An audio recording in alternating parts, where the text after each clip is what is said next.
In this experiment, we're going to find a relation between head loss and velocity in flow through smooth pipe using fluid friction apparatus. First of all, there's an introduction to parts. First of all, we have the control valve, the mercury scale, the tapping points, the 6mm diameter pipe, the 10mm diameter pipe, the 17mm, and the 17mm roughing pipe, and the valve for controlling the pipe flow.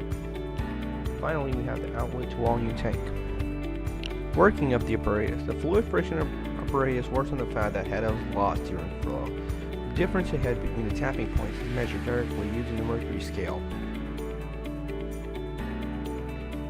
The difference in head can be applied against velocity flow to find the correct flow characteristics. Different types of flow have different characteristics. If you have laminar flow, the head would be directly proportional to the velocity. But in the case of turbulent transitional, the head will be proportional to velocity power any number. The velocity can be found from the discharge, which can be found from the bench. In addition to that, we can measure theoretical velocity per pressure difference to compare them with actual results to find out the value in Bernoulli's theorem. Demonstration working. Turning on the apparatus. Turn on the apparatus. First of all, you open the flow control valve.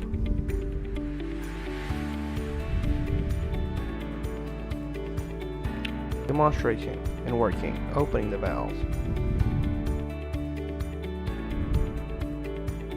You close all the valves excluding the one you're supposed to use.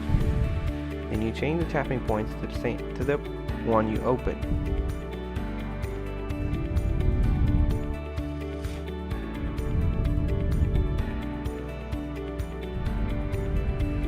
Demonstration working. Removing unneeded air.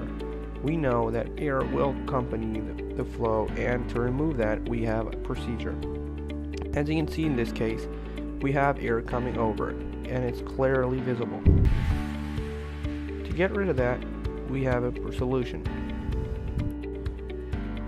The air release valves. You can close them when there's no air left.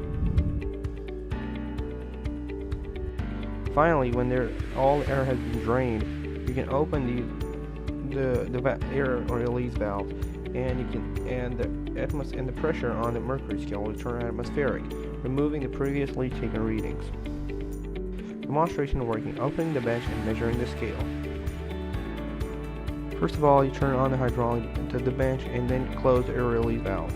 As soon as you do that, the changing level in the mercury scale will show difference.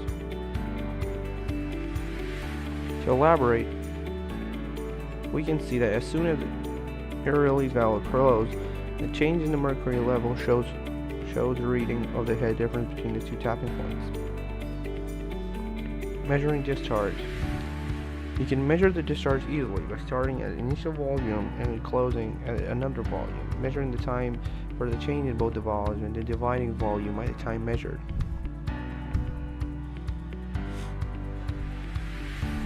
Calculations and formulas used. The formulation required for the entire operation is the Reynolds number, the head loss per turbulent flow, and the discharge. The following are to be measured during the experiment: the volume accumulation, time for accumulation to find the discharge, and measuring the head difference on the mercury scale. Then we'll table them as follows, and we'll get a graph. The first shows that head loss is directly proportional to the velocity, while the second shows that it's proportional to the power n. This part is turbulent, while the first part was laminar.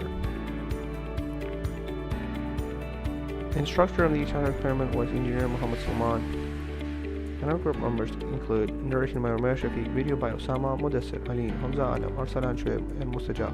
Presentation was made by Hassan Amjad, Muhammad Muzammil Hussain, Sayyid Khatak, Abdul Jabbar, Muhammad Zahir Khan, Nabil Wali, Noman Yakin, and Ufranullah.